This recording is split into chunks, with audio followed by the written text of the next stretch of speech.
र तपाईले चाहिँ विशेष गरी महासचिव दाबी गर्नुभयो अरे भन्ने कुराहरु आयो। यो के हो सर? यताबाट जाउँ त। पनि हामीले भिडियो हेरेको छौं। विचार र भावनाको कदर गर्ने पात्र, संरक्षक, मेन्टर, पथ प्रदर्शक भनेकै हर्क साम्पाङज्यू हो। आज हर्क साम्पाङज्यूको जिउमा मुखमा राम राम भन्दा भन्दै पीठमा बालेन शाहले छुरा दसे। एउटा कुरा के बुझ्नु पर्यो भने हर्क साम्पाङ प्रतिको उनको द्वेष भावना, कलुषित विचार केवल व्यक्तिगत टकरावबाट मात्रै पैदा भएको हो कि राष्ट्रिय अन्तर्राष्ट्रिय शक्ति केन्द्रले उनलाई हर्क साम्पाङलाई खरानी बनाउने असाइनमेन्ट दिएको हो। रासपाको एउटा सेक्सनलाई टुक्र्याएर त्यो सेक्सन मिलाएर त्यो पुछ्रे तारा सहित कुलमानले ओम प्रकाशको अलिकति शक्ति, बालेनको अलिकति शक्ति, आफ्नो शक्ति सबै मिलाएर अनि हर्क साम्पाङजीलाई पनि झाँसा दिएर यिनीहरू अगाडि बढ्न खोजेका छन्। खबरदार, हर्क साम्पाङ जहाँ बालेन भन्ने भस्मासुरले टेक्छन् त्यहाँ हर्क साम्पाङ हुँदैनन्। देशभक्त र देश विरोधी एक ठाउँमा हुँदैनन्। यो बालेन शाहलाई कुन एङ्गलबाट चाहिँ हामीले नेता मान्ने? सबै कुरा प्रखर बताउँ। उनको दुईटा कुरा छ, रवि लामिछानेलाई तास्ने, खोइलाउने, भुत्लाउने, उनको पार्टी कमजोर बनाउने, उनलाई छ्या बनाइदिने। यी कतिसम्म दम्मी हुन् भने श्रीलङ्कामा रवि लामिछाने पनि जानुभएको थियो, एक दिवसीय क्रिकेट थियो, नेपाली टिम गएको थियो, चुनाव हुन्छ र भनिरहेका छन् मान्छेले। किन भनिरहेका छन् भने निर्वाचन आयोगको तयारी नै छैन। दर्शकहरू नमस्कार, यति बेला हामी हाम्रो देशको समसामयिक राजनीतिक घटनाक्रममा रहेर कुराकानी गर्नेछौँ। यति बेला हामीसँग कुराकानी गर्नको लागि युवा राजनीतिज्ञ पुण्य गौतम हुनुहुन्छ। यहाँलाई स्वागत छ सर। थ्याङ्क यू सर, धन्यवाद। अब फागुन 21 गते चुनाव हुँदैछ। विभिन्न पार्टीहरू 84 को लागि तयार भइरहेका थिए, तर यति बेला लगालग यो 3-4 महिनामा पार्टी खोलेर अगाडि बढ्नुपर्ने अवस्था छ। अब धरनकमेर हर्क साम्पाङले पनि श्रम संस्कृति पार्टी उहाँको दर्ताको प्रक्रियामा छ र अब त्यो विषयलाई लिएर तपाईसँग पनि मेयर हर्क साम्पाङ बिचको कुराकानी भइरहेको छ र तपाईले चाहिँ विशेष गरी महासचिव दाबी गर्नुभयो अरे भन्ने कुराहरु आयो। यो के हो सर? यताबाट जाउँ त।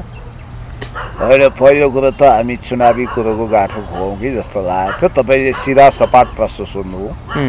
मैले त्यसरी पद ताकेर कुराकानी गरेका छैन, पहिलो कुरो। दोस्रो, हामी यस्तो काम गरौँ कि जुन कुरोमा हर्क साम्पाङज्यू जो महान मेयर हुनुहुन्छ, भविष्यमा यो देशको कार्यकारी सिटमा बसेर म प्रधानमन्त्री हुन्छु, म राष्ट्रपति हुन्छु, म देश हाँक्छु र देशलाई महत्त्वपूर्ण विकासको चरम चुलीमा पुर्याउँछु भन्ने उद्दाम सपना देख्ने हर्क साम्पाङज्यूले टिम बनाउँदाखेरि एकदम हतपतमा लतपत टाइपले होइन, परिपक्व टाइपले बनाउनुपर्छ र प्रारम्भिक सैद्धान्तिक छलफलका कुरा आफ्नो ठाउँमा छन्।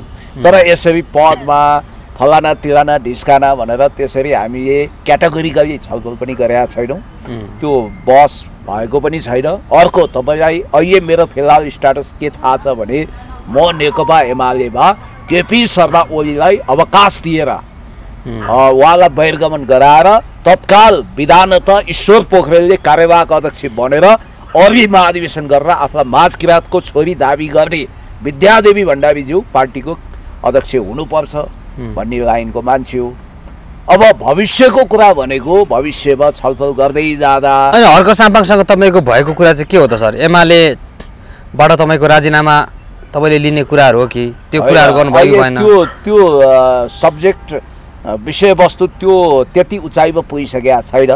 कति कुरा यस्ता हुन्छन् अभिजी कि यी कुराहरू गोप्य राख्नुपर्छ, सेक्रेट राख्नुपर्छ। कतिपय कुराहरू मिडियामा भन्न मिल्दैन, होइन, अनगोइङ प्रोसेसहरू हुन्छ, गोपनीयता भन्ने हुन्छ। ठिक छ, गोपनीयता हुन्छ। म रिजर्भ रहन चाहन्छु। कुरा चाहिँ के भयो सर तपाईँको मेयर साम्पाङसँग? होइन, मेरो कुरा क्लियर छ। म चाहे हर्क साम्पाङज्यूसँग सँगै एउटै बाटोबाट यात्रा गरौँ या पर्यवेक्षक हौँ, मेरो हर्क साम्पाङ प्रतिको बुझाइ के हो भने उहाँ परम देशभक्त हुनुहुन्छ, भूमिपुत्र हुनुहुन्छ। यो देशको नेतृत्व गर्न उहाँले पाउनुपर्छ। उहाँ इमान्दार हुनुहुन्छ, zero tolerance against crime and corruption, भ्रष्टाचार र अपराध विरुद्ध शून्य सहनशीलताको नीति लागू गर्ने एक महान मेयर हुनुहुन्छ र उहाँ भूमिपुत्र हुनुहुन्छ। प्रधानमन्त्री पद उहाँले डिजर्भ गर्नुहुन्छ। उहाँले राष्ट्रको नेतृत्व गर्ने अवसर पाउनुपर्छ।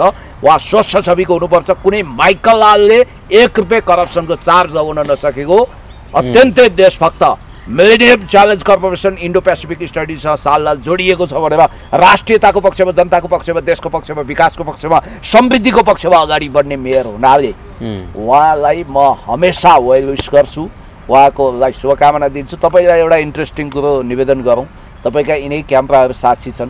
लगभग तपाईँले मेरो इन्टरभ्यू गर्न लागेको पनि 4 वर्ष पुग्यो होला। तपाईँ भन्नुहोस्, मेयर साम्पाङज्यू मेयर भएदेखि अथवा नहुँदैदेखि आजसम्म हर्क साम्पाङज्यूको विषयमा मैले हजारौँ इन्टरभ्यू दिएँ होला। कहिल्यै कतै कुनै नेगेटिभ कुरा नगर्ने मान्छे सिर्फ म होला र सङ्कटमा साथ दिने पनि म होला। र मलाई लाग्छ हर्क साम्पाङज्यूले अब जेनजी पुस्ताको पनि अभिभावक बनेर अगाडि बढ्नुपर्छ। जहाँसम्म कुलमान घिसिङजीको तपाईँले कुरा गर्नुभयो, अन्य चुनावको कुरा गर्नुभयो, यसको जवाफ चाहिँ म सर्टकटमा दिइहाल्छु। चुनाव हुन्छ र भनिरहेका छन् मान्छेले। किन भनिरहेका छन् भने निर्वाचन आयोगको तयारी नै छैन। निर्वाचन आयोगको प्रमुख आयुक्त अहिले नियुक्त हुनुहुन्न, कार्यवाहकले चलाउनु भएको छ। दिनेश थपलिया सर रिटायरमेन्टमा जानुभयो भन्ने बित्तिकै निर्वाचन आयोगको तयारी हेर्दा फागुन होइन 1 वर्षपछि पनि निर्वाचन हुन्छ कि हुँदैन थाहा छैन। मूलधारका दलहरूले निर्वाचनप्रति ओठे भक्ति देखाएका छन्, दल आफै सङ्कटमा छन्, जनताको बिचमा जानको लागि सङ्कट परिरहेछ।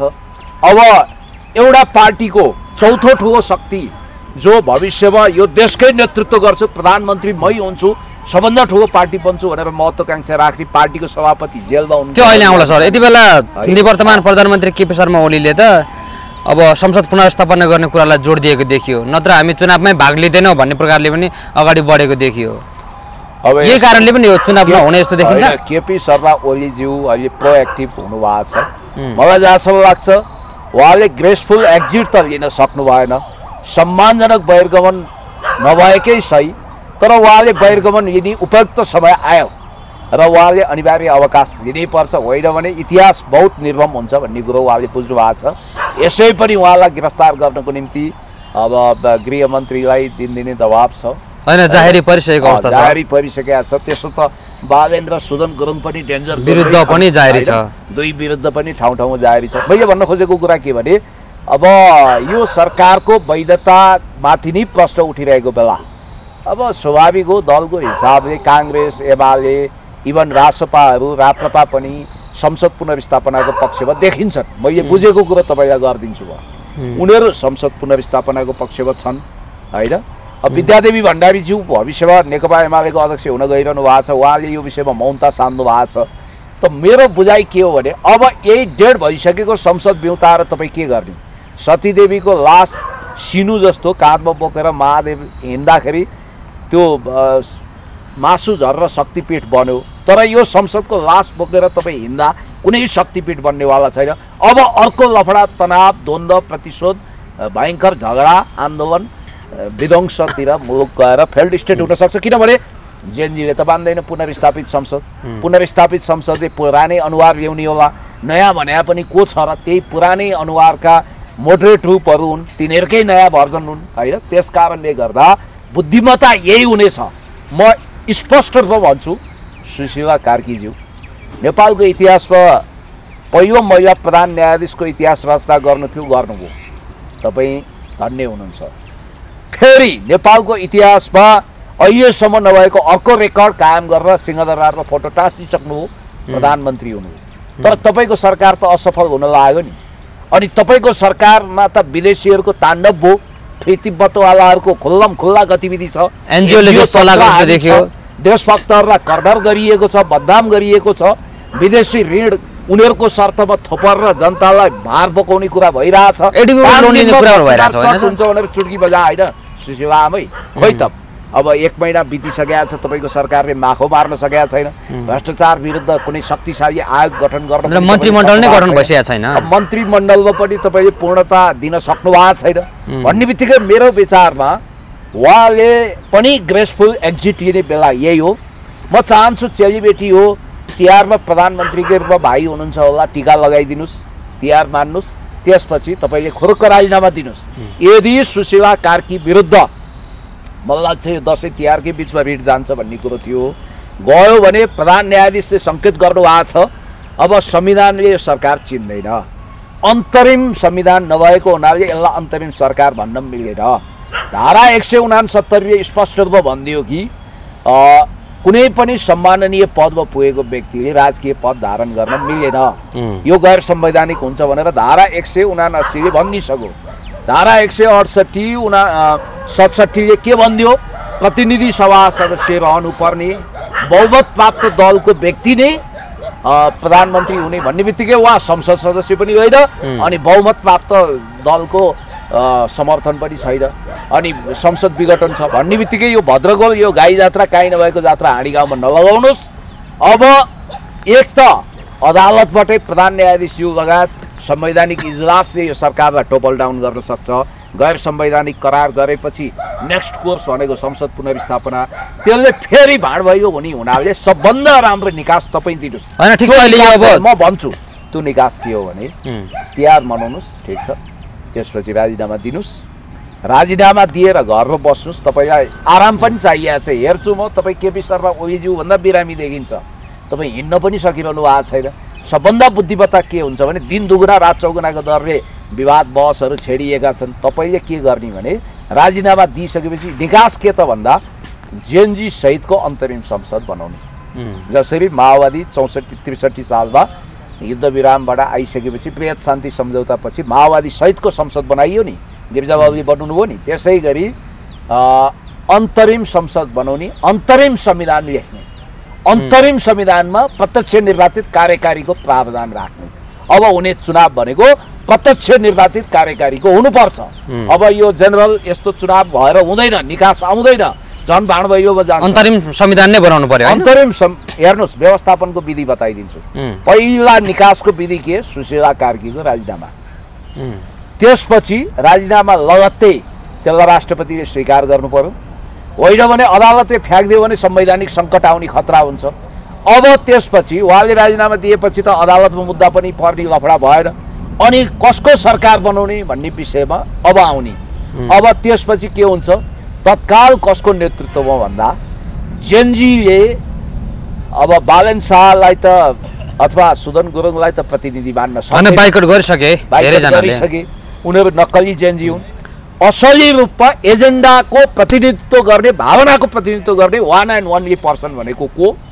हर्क साम्पाङ। एकजना हुनुहुन्छ रवि लामिछाने, उहाँलाई फौजदारी केस छ, शक्तिशाली व्यक्ति हो, तेज तरार हुनुहुन्छ, उहाँ जेलमा हुनुहुन्छ, अरूले सम्हाल्न सक्दैनन् भन्ने बित्तिकै प्रत्यक्ष निर्वाचित कार्यकारी चाहियो, भ्रष्टाचार निवारण गर्नको निम्ति शक्तिशाली आयोग बनाएर जानुपर्छ र आन्दोलनमाथि दमन गर्नेहरू, चाहे 23 गतेका अपराधीहरू हुन्, चाहे 24 गतेका, ती सब अपराधी र मतियारलाई फौजदारी केस अन्तर्गत सिंहदरबार जलाउने, व्यक्तिको सम्पत्ति जलाउने, मान्छे मार्ने, यी सबलाई कारवाही गर्नुपर्छ भन्ने एजेन्डा उठाएको हुनाले जेएनजी भनेको 1997 देखि 2013 सम्मको त्यो जेनेरेसन लिडरसिप गर्न सक्दैन, हुँदैन पनि।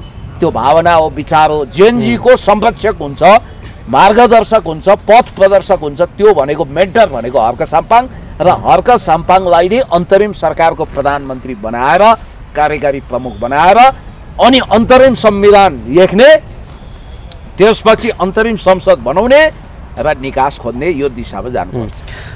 अब यति बेला अब होइन, यो विकल्प यदि जचेन भने यसको प्लान बी पनि छ। त्यो के हो भने, ठिक छ, अनुभव, इमान्दारिता, देशभक्ति सबै हिसाबले गर्ने हो भने विद्यादेवी भण्डारीज्यू जो माझ किराँतको छोरी दाबी गर्नुहुन्छ, उहाँलाई प्रधानमन्त्री बनाउने, हर्क साम्पाङज्यूलाई शक्तिशाली गृहमन्त्री र उप प्रधानमन्त्री होइन। विद्यादेवी भण्डारीलाई प्रधानमन्त्री बनाउने हो भने त जेएनजीहरूको म्यान्डेट अनुसार त अगाडि बढेको देखिदैन, त्यो त गैर कानुनी नै होला नि। त्यही त उहाँलाई पनि मिल्दैन, उहाँलाई पनि मिल्दैन भन्नु पर्ला। उहाँलाई किन मिल्छ भने उहाँले देशभक्तिको झन्डा झुकाउनुहुन्न, उहाँले राष्ट्रियतामा कहिले भुल गर्नुहुन्न, उहाँले संवैधानिक यो फ्लेक्सिबिलिटी अप्नाएर अन्तरिम संविधानलाई स्वीकार गरेर जाने अवस्था बन्छ के। त्यसपछि त्यो एउटा कोर्स लिन्छ, होइन भने अभिजी ल हेर्नुहोस् अहिलेको भद्रगोल कसरी क्लियर हुन्छ। अब हेर्नुहोस् है, अबको सिनारियो के हुन्छ, तपाईँलाई म बोल्ने मौका दिन्छु। अबको सिनारियो, सुशीला कार्कीको सरकार ढल्यो भने अदालतबाट अर्को भद्रगोल संसद पुनर्स्थापना हुने कुरालाई जेएनजीले मान्दैन, भयानक आन्दोलन हुनसक्छ, देश फेल्ड स्टेट हुनसक्छ। यही बेला यो देशमा धमिलो पानीमा माछा मार्ने देशी विदेशी प्रतिक्रियावादी सल्लाह लाएर त्योभन्दा ठुलो लफडा, तनाव, द्वन्द्व हुनसक्छ। त्यो नहोस् हे भगवान्, कामना गर्छु। होइन अहिले पनि अब सरकार यति बेला एनजिओले चलाइरहेको छ भनेर भन्छन् त्यस्तो देखिन्छ पनि सर सुन्नु न हामीले के भनौँ लोकतन्त्र समाजवाद सहित अगाडि बढ्नुपर्छ भन्यो नव उदारवाद सहित दलतन्त्र हामी भयो दलतन्त्र नव उदारवादको चङ्गुलबाट मुक्त हौँ वास्तविक लोकतन्त्र बनौँ भनेको त लोकतन्त्र अपहरण गरेर बाँदरको हातमा नरियल भने जस्तो एनजिओ तन्त्रमा पो तब्दिल गरिदिए अनि फ्री टिबेट लगायतका अभियानहरू पनि यसरी सल्लाहको देखियो गराइदिए इतिहासकै सबभन्दा निर्लज्ज र नालायक घटना के देखियो भने जसको कुनै सरकारी परिचय छैन राजकीय भूमिका छैन त्यो मान्छे हेर्दा उलन्ठेउलो ठिटो देखिने के बोल्छ थाहा नहुने ठिटो गएर गृह सचिव गृहमन्त्री राज्यका पदाधिकारीहरू गृह सचिव सुरक्षा निकायका कर्मचारीहरूलाई ट्रेनिङ दिने निर्देशन दिन्छ कर्मचारीहरूलाई ट्रेनिङ दिइरहेको घटनाहरू हेर्नु भनेपछि हैसियत के हो संविधान भन्दा माथि यो सुदन गुरुङ हुन्छ बालेन शाह हुन्छन् अनि फ्री टिबेट अभियानको त्यो अभियानलाई बोकेर अगाडि बढेको जस्तो देखिन्छ अनि बालेन शाहले रिमोट कन्ट्रोल लगाउने अनि तय भइसकेको गृहमन्त्री हर्क साम्पाङको नाम काटेर आफ्नो झोलाबाट निकालेर ओम प्रकाशलाई मन्त्री बनाउने ओम प्रकाश अरियाललाई जो वस्तुतः सिद्धान्त त फेल भइसक्नु भएको छ म यो विषयमा पनि भनौँला चन्द्र कुबेर खापुङ जस्तो देशभक्त गरिमामय पदमा रहनुभएका आइजी साहबलाई धन्यवाद छ जसले प्रहरीको गरिमा जोगाउनु भयो उहाँले अपराधी त छोडाए नि त ओम प्रकाश अरियालले होइन उहाँले के भन्नुभयो भने हामी तपाईँका सबै आदेशहरू कार्यान्वयन गर्न सक्दैनौँ सरी भन्दै यो सरकारलाई संविधानले चिन्दैन संविधानको कुन धारा अन्तर्गत बन्यो त्यसकारण यो गैर संवैधानिक सरकार भन्ने पुष्टि भइसकेको छ अन्तरिम संसद बनेर म्यान्डेट लिनुपर्छ यही राष्ट्रपतिले शपथ खुवाउने यही संविधान अन्तर्गत सरकार बन्ने अनि अन्तरिम सरकार भनेर हुन्छ अन्तरिम सरकार बन्न त अन्तरिम संविधान चाहियो अब हेर्नुहोस् संसद पुनर्स्थापना भइदियो भने आउने यिनै अनुहार भएपछि दल जनतालाई फ्रस्ट्रेसन हुन्छ अर्को विध्वंसतिर जान सक्छ मुलुक अनन्त द्वन्द्वको परेड ग्राउन्ड बन्न सक्छ यो खतरा छ अर्को लो संसद पुनर्स्थापना भएन 6 महिनामा तपाईँले चुनाव गर्न सक्नुहुन्छ सुशीला दिन्छु सक्नुहुन्न त्यसपछि तपाईँले के गर्नुहुन्छ म्याद थप्न खोज्नुहुन्छ म्याद थप्न खोज्दा 2058 सालमा जसरी शेरबहादुर राई असफल प्रधानमन्त्री भनेर गलत्याएर राजा ज्ञानेन्द्रले हातमा शासन लिनुभएको थियो सैनिकले भोलि सुशीला कार्कीज्यूलाई बर्खास्त गरेर तत्कालको लागि रेस्क्यु मिसन भनेर सम्पूर्ण अधिकार लिन्छ र पछि थाहा छैन अब राजाको शिरमा सिरफेस लगाइदिन्छ कि के हुन्छ कि प्रत्यक्ष निर्वाचित राष्ट्रपतितिर लान्छ कि के गर्छ त्यो हेर्न बाँकी छ त्यो के हुन्छ भनेर अहिले भन्न सकिँदैन त्यसकारण हामीले यो दिशाबाट अगाडि बढ्ने भने एउटै कुरा जरुरी छ सुशीला कार्कीको राजीनामा अब यहाँ गृहमन्त्रीको भनिरहनु परेन नि सुशीला कार्कीको भन्ने बित्तिकै त होल क्याबिनेट सरकारकै राजीनामा भने जस्तो भयो अहिले हेर्नुहोस् कस्ता कस्ता अनुहार फ्री तिब्बत मुभमेन्टको लगानीमा तिब्बती धर्मशालामा बसेर पढ्नेहरू मन्त्री बन्ने हल्ला भइरहेछ हिजोसम्म हामीसँग यसो दाइ लाउन भनेर दाराङ इच्छ्याउने एउटा भाइ होइन के गर्दै थियो त्यो पनि मन्त्री बन्ने भनेर जस सहसचिव ठुलो कि उपसचिव ठुलो थाहा हुँदैन यी फेरि अनौठो कुरो के भने अमेरिकन युथ काउन्सिल गरे नेपाली नागरिक हुने अनि अमेरिकन युथ काउन्सिलमा बस्न सुहाउँछ तपाईँ अमेरिकन नागरिक हुनु पर्यो नेपालको नागरिकता त्याग्नु पर्यो त्यसको लागि हेर्नुहोस् कस्तो पाखण्ड छ अनि त्यति मात्रै होइन बारबारा फाउन्डेसनमा बस्ने समता फाउन्डेसनमा बस्ने अनि देशको महत्त्वपूर्ण सूचना सप्लाई गर्ने एनजिओको धन्दा सेट हुने हो यही योग्यता नबनाउनाले हर्क साम्पाङको नाम काटियो किनभने उहाँ हिलोबदलोमा चटाइमा बसेर एक रुपियाँ भ्रष्टाचार नगरिकन देशभक्तिको झन्डालाई बुलन्द गर्ने व्यक्ति हुनाले आज हर्क साम्पाङज्यूको जिउमा मुखमा राम राम भन्दा भन्दै पिठमा बालेन शाहले छुरा दर्शे ठिक छ सर त्यही त तपाईँले अघि पनि भन्नुभएको एकचोटि अब यति बेला बालेन शाहको हर्क साम्पाङको नाम गृहमन्त्रीबाट काटेर बालेन शाहले अहिले अर्को गृहमन्त्री राख्नुभयो भन्दै गर्दाखेरि नि उहाँहरू बिचको टकस यति धेरै चर्कियो कि मानौ त्यो ठुलो एउटा भूकम्प जस्तो हो सर दुई लोकप्रिय मेयरहरू अब जस्तो बालेन्द्र शाहले यति बेला सुमना श्रेष्ठ जो रासोपाको सहमहामन्त्रीसम्म पनि हुनुहुन्थ्यो र पूर्व शिक्षा मन्त्रीसम्म भइसक्नु भएको व्यक्ति उहाँलाई चाहिँ आफ्नो पार्टीमा आउनुहोस् भनेर तान्ने प्रकारको कुरा भयो सुमना श्रेष्ठले रासोपा त्याग्नुभयो बालेन शाहको नजिक जानुभयो र अहिले फेरि बालेन शाह नै रासोपामा जाने भन्ने कुराहरू आइरहेछ यो चलखेल के हो हर्क साम्पाङको विरुद्धमा यसरी लागेको जस्तो देखिन्छ कि बालेन शाह धेरैजनाले यसलाई विश्लेषण पनि गरिसक्नु भएको छ हर्क साम्पाङको विरुद्धमा हर्क साम्पाङलाई बिगार्न बाहेक म अरू कामै गर्दिनँ भन्ने नियतले अगाडि बढेको जस्तो देखियो भन्छन्। तपाईँलाई चाहिँ के लाग्छ सर? एउटा कुरो के बुझ्नु पर्यो भने हर्क साम्पाङ प्रतिको उनको द्वेष भावना, कलुषित विचार केवल व्यक्तिगत टकरावबाट मात्रै पैदा भएको हो कि राष्ट्रिय अन्तर्राष्ट्रिय शक्ति केन्द्रले उनलाई हर्क साम्पाङलाई खरानी बनाउने असाइनमेन्ट दिएको हो? त्यो पनि हुन सक्छ। हो, गहिराईमा हुन सक्छ। त्यो तथ्य र विचारको गहिराईमा गएपछि तपाईँले सामुद्रिक गहिराईबाट विचारका मोतीहरू टिप्न सक्नुहुन्छ। सवाल के हो भने यो व्यक्तिगत हिसाबले भन्दा अत्यन्तै जेलस, ईर्ष्यालु र कप्टी विचार र भावनाको मान्छे हुन् हर्क साम्पाङ। असामाजिक छवि त बालेन शाह भन्नुभयो हर्क साम्पाङ, सरी बालेन शाह। असामाजिक छवि त उनको छँदैछ। राजा महाराजा पल्टिनु पर्ने, मान वा नमान, माइती र मेहमान हुनुपर्ने अनुभव र विचार खासै परिपक्व नभएको, रहस्यमय, कुनै समय अमेरिकन युथ काउन्सिलमा बसेको भनेर प्रचारित यी मानिस वास्तवमा भन्ने हो भने नेपालको समस्या र सङ्कट बन्दियो, समाधान होइन। तपाईँलाई यति बेला राष्ट्रसभामा जाने रे, अर्कालाई बिगार्ने रे। काठमाडौँमा सुन्नु न, पहिला गरिब दुखीहरू बसेर सानातिना व्यवसाय चलाएका थिए, उनीहरूको बोर्डिङ फी भरिन्थ्यो बच्चाहरूको, उनीहरूको रोजीरोटी चलेको थियो। ती सुकुम्बासी, ती भूमिहीन, ती गरिब, ती असहायलाई लखटे। आखिर काठमाडौँ सुनको लङ्का त बनेन। बेरोजगारी जिउका तिउ छ, गरिबी छ, यतिको काम त योभन्दा राम्रो त केशव स्थापितले पहिला गरेका थिए होइन। अब अर्को कुरो म भन्छु, जस्तो यिनले अहिले तपाईँले कुरा गर्नु हो हर्क साम्पाङ र यिनको टकरावको विषय। वास्तवमा हर्क साम्पाङ व्यक्तिगत इगोबाट सञ्चालित हुनुहुन्न, उहाँलाई राष्ट्रको उत्पाद प्रेम छ। त्यसकारण राष्ट्रघातीप्रति उहाँ स्वाभाविक रूपमा दुर्नासा बन्नुहुन्छ, रिसाउनुहुन्छ। उहाँ भूमिपुत्र हो, भूमिपुत्रलाई देशघातीहरू मन पर्दैन, प्रष्ट कुरो। अर्को कुरो, आर्थिक सुशासनको हिसाबले पनि बालेनको छवि त्यति उज्जवल देखिँदैन। अर्को कुरो, यो जुन 24 गतेको घटनामा उनका दमकलहरू नजानु, अब बलिरहेको द्वन्द्वको आगोमा पेट्रोल हाल्नु, यी सब काम गरेको हुनाले भोलि कुनै पनि बेला फौजदारी केसमा तानिन सक्ने पात्र हुन् बालेन र सुदन।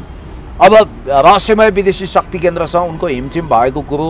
सर, यो दमकलको कुरा म यहाँ अलिकति जोडौँ है। जस्तो दमकल किन पठाउन सकिएन भन्दाखेरि उहाँले चाहिँ त्यो जेन्जीहरूले त्यसरी बाटो नै दिएन भन्ने कुराहरू आयो त्यो आन्दोलनकारीले। अब ललितपुरले चाहिँ दमकल पठायो धेरै ठाउँ।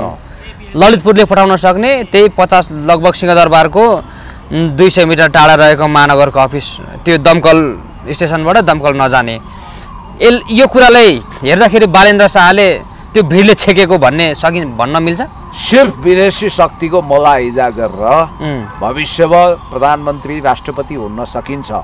नेपालीहरू भने त ऐरे गैरे भैरे नथे खैरे हुन्, मेरो स्तुति गर्छन्, झिँगा दपाउँछन् भन्ने चरम फ्युडालिस्टिक सोचबाट गुज्रिएका बालेन शाह एक रहस्यमय पात्र पनि हुन्। उनले जुन काइते तर्कवासी र रकमी वायात कुतर्क गरेका छन् यसको कुनै आधारै छैन। तपाईँले भनिहाल्नु, तपाईँले उत्तरै दिइसक्नु भएको छ। चिरीबाबु महर्जनको दमकल लाउन सक्ने होइन, काठमाडौँबाट केही किलोमिटर दूरीमा रहेको ललितपुरबाट साइरन बजाउँदै दमकल लाएर आगो निभाउन सक्ने उनको दमकल चाहिँ नाटकीय तरिकाले सिंहदरबार जलेर भस्म खरानी भएपछि यसो पानी हाले जसरी अभिनय गर्छ। सिंहदरबार फेरि महानगरको गाडीले ती आन्दोलनकारी भन्नेहरूलाई पानी चाहिँ बाँडेको छ, खाइखुराकी बाँडेको छ। तपाईँलाई स्पष्ट भनिदिन्छु, यो बालेनको दमकलवाला फन्डा उनकै लागि काउन्टर प्रोडक्टिभ भयो, प्रत्युत्पादक भयो। त्यो झुटको पुलिन्दा हो, उनको स्ट्याटसमा कुनै दम छैन। उनले चाहेको भए सिंहदरबार जल्नबाट रोक्न सक्थे, किनभने उनको कुरा सेनाले पनि सुन्दो रहेछ। यसमा गौरवशाली नेपाली सेना पनि किन ठुलो हेरेर इतिहासले हमेसा प्रश्न गरिरहनेछ। तपाईँलाई एउटा कुरो भन्छु, बालेन शाह भन्ने मान्छे वास्तवमा भन्ने हो भने द्वन्द्वका खेलाडी हुन्। यो भू राजनीतिमा उनी कहीँ न कहीँ पेचिलो ढङ्गले प्रस्तुत भएका छन् र उनले पक्षीवार गरेका छन्। नेपालप्रति किन यति शत्रुता गरे? तपाईँ र म जहाँ बसिरहेका छौँ यो पावन पवित्र पाशुपत क्षेत्र हेर्नुहोस्, कङ्काल जस्तो भएको छ। यस्तो क्षेत्रमा आएर दर्जनौँ गाडी जलाए, यो यहाँभित्रको भवन जलायो, कार्यालय जलायो, अपराधिक काम भएको छ। पशुपतिनाथमै आगो झुस्ती प्रपञ्च हुँदै थियो भन्ने मैले सुनेको छु। अझ मैले सुनेको कुरो त नेपालमा जातीय, धार्मिक, लैङ्गिक सबै द्वन्द्व मचाउन मुसलमानको मस्जिदमा आगो लगाउने, हिन्दूहरूको वैदिक सनातनीको मन्दिरमा, क्रिस्चियनको चर्चमा आगो लगाएर द्वन्द्वको नयाँ अखडा खडा गर्नेसम्म प्लान थियो अरे। धन्न त्यसबाट हामी बच्यौँ एउटा धार्मिक अतिवादी झगडाबाट। तपाईँलाई एउटा कुरो म भन्छु, यो बालेन शाहलाई कुन एङ्गलबाट चाहिँ हामीले नेता मान्ने?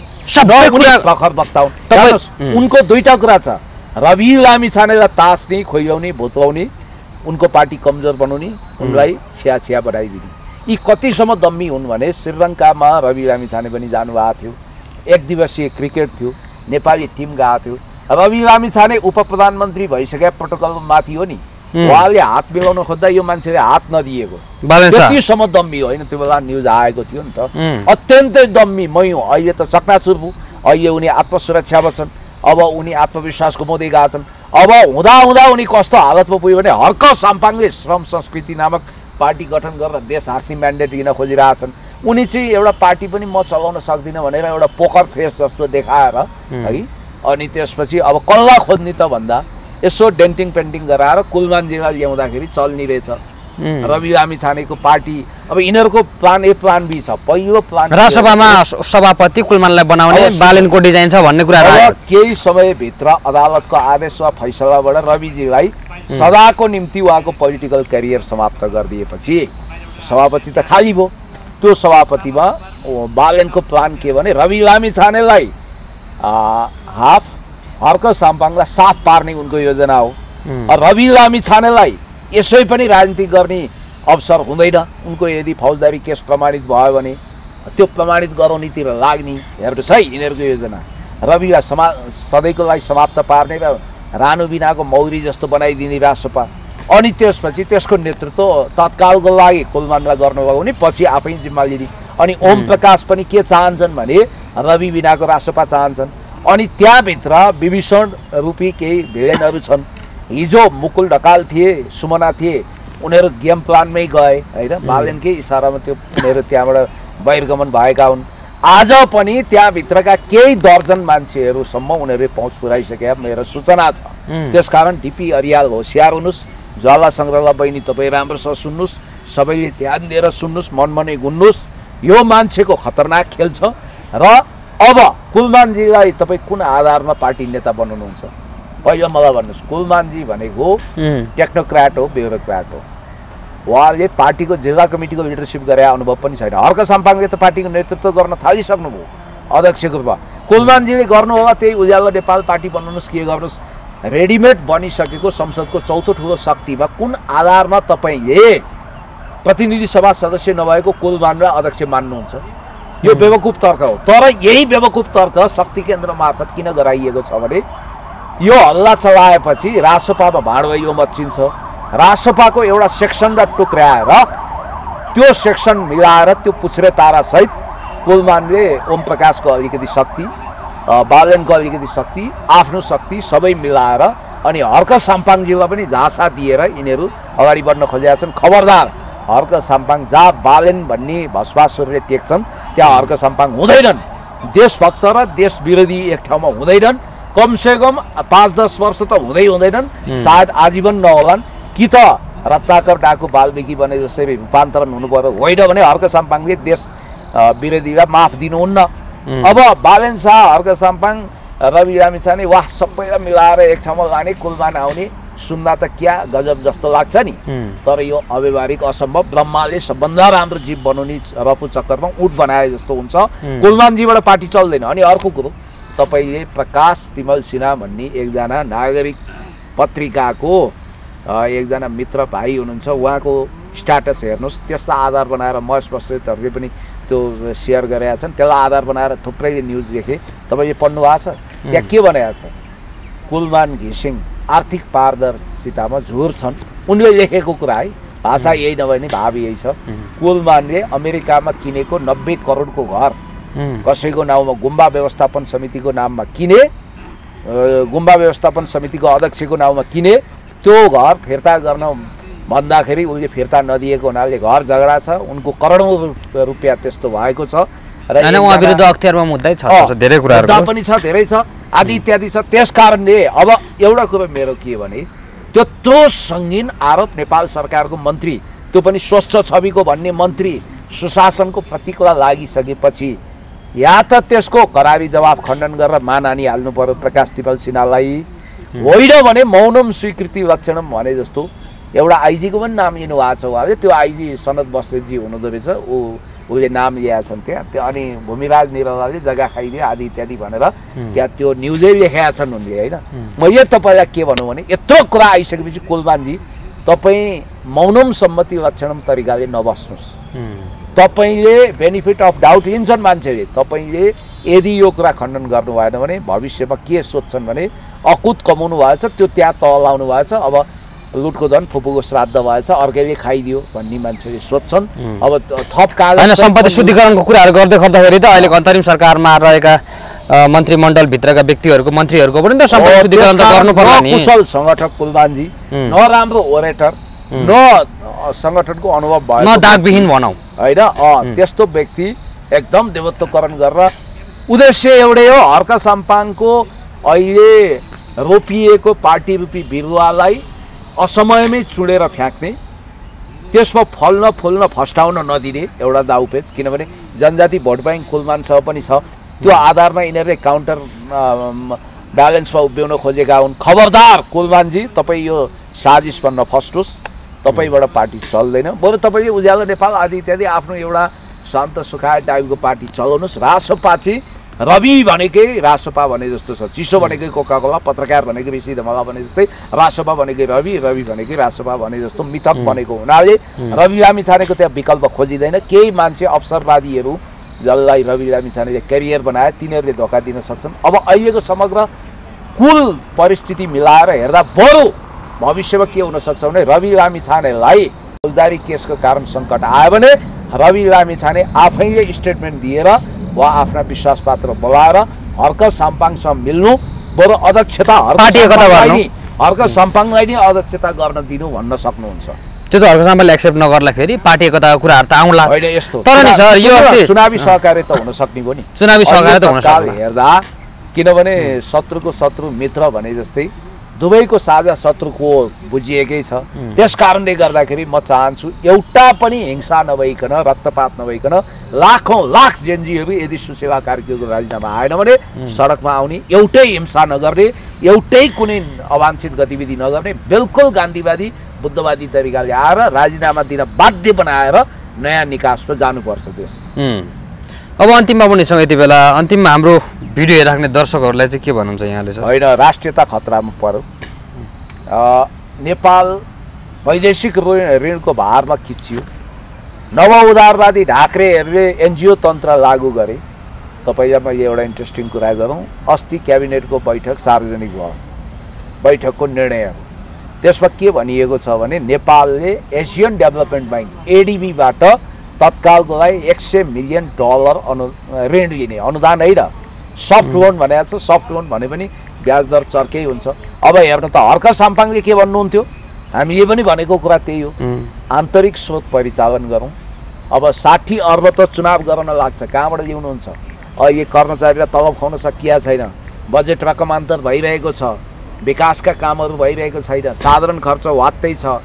देश अस्ति बाढी पहिरोमा पनि को जोखिममा पनि पर्यो। त्यसै गरी तपाईँको यत्रो जेनजी आन्दोलनले 50 खर्बभन्दा बढीको नोक्सानी गर्यो भन्ने बित्तिकै यस्तो चरम आर्थिक सङ्कटमा फेरि देशमा खरबौँ रुपियाँ विदेशी ऋण भएको ठाउँमा डेप ट्र्याप भन्छ कि यसलाई, ऋणको पासोमा फेरि जनतालाई पार्नको निम्ति नयाँ प्रपञ्च रचियो। नवउदारवादी यो सरकारले वास्तवमा समाजवादको सपनालाई च्यातचुत पारेर विदेशी शर्तमा एडिबीको लोन लिँदैछ। यो घातक कुरा हो। ऋण काटेर घिउ खानु हुँदैन भन्ने हाम्रो पिता पुर्खाको मान्यतै छ। त्यसैले म तपाईँलाई के भन्न चाहन्छु भने यो सरकार राष्ट्रियता, जनतन्त्र, जनजीविकाको सवालमा झुर भयो, यसले आफ्नो औचित्यता गुमायो। गृहमन्त्री त पहिलो चरणमै असफल भइसक्यो हो। अब होल क्याबिनेट नै विवादास्पद मान्छेले भरिए। फी तिब्बत मोभमेन्टको ज्याकेट लगाएर मान्छे आन्दोलनको मैदानमा आए। योभन्दा आपत्तिको कुरा के हुन्छ? तपाईँको तिब्बत ओरिजिन ब्लड भन्ने टी सर्ट लगाएर गुट्टु पल्सर बाइक, बुलेट बाइक लिएर मान्छे आइरहेछन्, तिनीहरूलाई कारवाही छैन। यो देश त तपाईँको विदेशी शक्ति केन्द्रहरूको हातमा गइसक्यो, हाम्रो हातमा केही पनि छैन। रिमोट दाबेका छन्। एउटा मामुली सुदन गुरुङ भन्ने केटोले बिहार बालनको कुरै छोडिदिनुहोस्, उनको पनि एसडिपिएससी त सत्ता हल्लाउने होइन नि, तर पुच्छरले कुकुर हल्लाएको होइन कि कुकुरले पुच्छर हल्लाएन, पुच्छरले कुकुर हल्लाए चाहिँ यी दुईजनाले राज्यलाई थर्र बनाइरहेछन् भन्ने बित्तिकै यो राज्यको वैधता, यसको आधिकारिकता कहाँ गयो? यो मान्छे कुन आधारमा चाहिँ क्याबिनेटको बैठक गर्न जान्छ? राष्ट्रपतिका भेट्न जाँदा पहिलो नम्बरमा यही मान्छे किन हुन्छ? जेन्जी पनि होइन उहाँ। नयाँ जेलेन्स्कीको उत्पादन गर्न खोजिएको फेरि तिब्बतको पैसा खाएर एनजिओ तन्त्र चलाएको मान्छे। तपाईँलाई एउटा अनौठो कुरो गरिदिन्छु कि यी मान्छेहरूको कारण आज राज्यको प्रतिष्ठा पुरै गुम भएको छ। देशबाट वैदेशिक लगानीहरू फिर्ता भएको छ र देशका प्रसिद्ध पुँजीपतिहरू देशबाट पुँजी लिएर पलायन कस्ने तयारीमा छन्। देश धाराशायी भएको छ, जर्जर भएको छ। अब जेन्जीको नाउँमा घुसपैठ गरेका नक्कली जेन्जीहरूले गरेका अपराधहरूलाई साथखत माफी दिने कुरा सोचिएको छ। धन्यवाद छ चन्द्रकुबेर खापुङज्यू आइजी साहब, तपाईँले एउटा स्ट्यान्ड लिएर प्रोफेसनल प्रहरीको एउटा इमेज बचाउनु हो। आज 1400 हतियार लुटिएकोमा जम्मा 200-300 भन्दा बढी फिर्ता भएको छैन। हजारौं कैदीहरू बाहिर छन्, हत्या गरिरहेका छन् भन्नाले यो देश नक्कुबाट भागेका कैदीहरूले हत्या गरेको समाचार आइरहेको छ। हर्क साम्पाङज्यूले भने जस्तै शान्ति, अहिंसा, प्रेम, करुणा, भातृत्वले राज गर्नुपर्नेमा प्रतिशोध, घृणा, द्वन्द्व, उहापोह भइरहेको छ र यस्तो चरम सङ्कटको बेला अब दुईजना व्यक्ति हो, एउटा रवि लामिछाने हो नयाँ पुस्ताको, नयाँ जेनेरेसनबाट आएको अथवा नयाँ आन्दोलनबाट, पपुलर मुभमेन्टबाट, एउटा हर्क साम्पाङ हो। रवि लामिछानेलाई थच्याइहाले होइन, अब उहाँ यो तत्काल बाहिर आउने सम्भावना छैन। म सुन्दैछु उहाँको त पोलिटिकल करियरै ध्वस्त पारिँदैछ भन्ने सुनेको छु। खबरदार त्यस्तो नहोस्, उहाँ बाइज्जत रिहा हुनुपर्छ।